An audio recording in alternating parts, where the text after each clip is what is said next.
وقال النبي صلى الله عليه وسلم خيركم من تعلم القرآن وعلمه. میرے واجب الاحترام بزرگوں اور دوستوں، عزیز ساتھیوں، یہ آپ نے اعزازی انعامات اور تکمیل قرآن کا پروگرام، اس کا بینر آپ پیچھے دیکھ رہے ہیں. طلبہ آپ خاموش رہیں، صرف 2 سے 3 منٹ گفتگو ہوگی اور اس کے بعد انشاءاللہ مجلس مکمل کر لی جائے گی. دیکھو، قرآن کریم کی تعلیمات، اس کا سیکھنا فرض ہے، اس کی تلاوت فرض ہے. اگر نماز ہمارے اوپر فرض ہوتی ہے تو نماز میں جو چیز پڑھی جائے گی وہ قرآن کریم ہے. اگر قرآن کریم پڑھنا نہیں آتا تو یاد رکھیے ہم سب گنہگار ہیں.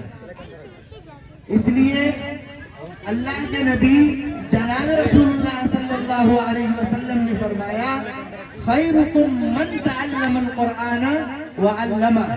تم میں سب سے بہتر وہ ہے جو قرآن کو سیکھے، قرآن کو سکھائے. اسی طرح رب العالمین نے اس کلام مقدس کے سلسلے میں، اس قرآن کریم کے بارے میں اللہ نے کچھ یوں ارشاد فرمایا وَلَقَدْ يَسَّرْنَا الْقُرْآنَ لِلذِّكْرِ فَهَلْ مِن مُدَّكِرٍ. ہم نے تمہارے لیے اسے آسان بنا دیا ہے. ذکر کے اعتبار سے اسے آسان بنا دیا ہے، پڑھنے کے اعتبار سے اسے آسان بنا دیا ہے. میرے دوستو، جو یہ قرآن کریم پڑھتا ہے، جو اس کی تلاوت کرتا ہے، آج بظاہر یہ سمجھ میں آتا ہے کہ شاید اس کا کوئی سرا نہیں ہے. میری یہ آخری بات آپ اپنے کانوں میں گھر کر لیجئے اور اپنے دل و دماغ کو کھول لیجئے اور سن لیجئے. کل حشر کا میدان ہوگا.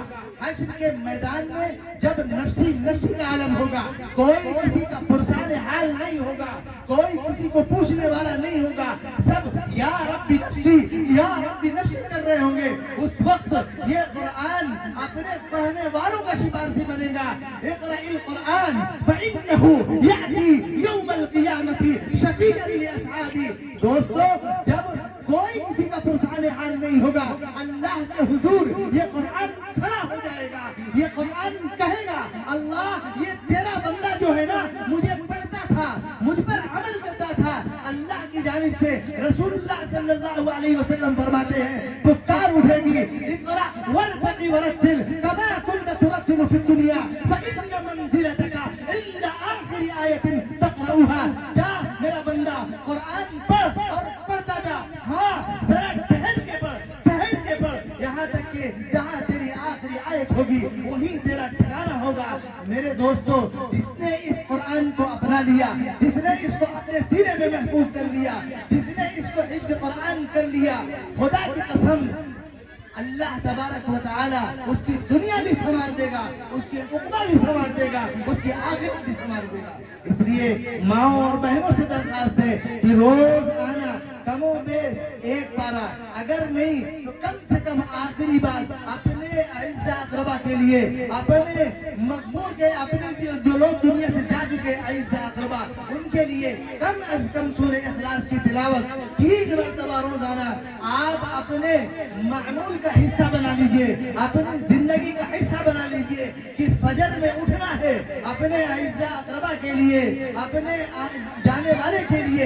انشاءاللہ العزیز قرآن کریم کی چھوٹی سی سورت سورہ اخلاص قل هو اللہ احد، جس میں اللہ تبارک و تعالی اپنی وحدانیت کا اقرار کرتا ہے اور یہ کہتا ہے اللہ ایک ہے، اللہ اکیلا ہے، اس کا کوئی ثانی نہیں ہے. دنیا میں اگر کسی کی ربوبیت کا اقرار کیا جائے گا کہ اللہ وحدہ لا شریک له کے علاوہ کسی کا اقرار نہیں ہوگا. اللہ اکیلا ہے، اللہ واحد ہے. خدا کی قسم اخلاص نیت کے ساتھ یہ صرف 3 آیت 4 آیت جو ہے پورے سورہ اخلاص کی اگر آپ پڑھتے رہے تو آپ کی دنیا بھی سنورے گی، آپ کا عقبہ بھی سنورے گا، آپ کی آخرت بھی بنے گی، آپ کے اعزاء اقربا کی بھی آخرت بنے گی. وسعت دل ہے بہت، وسعت سارا کم ہے، اس لیے مجھ کو بھی تڑپنے کی تمنا کم ہے. اب جس کے جی میں آئے بولے اس سے روشنی ہم نے دیا جلا کر سر عام رکھ دیا. وآخر دعوانا ان الحمدللہ رب العالمین.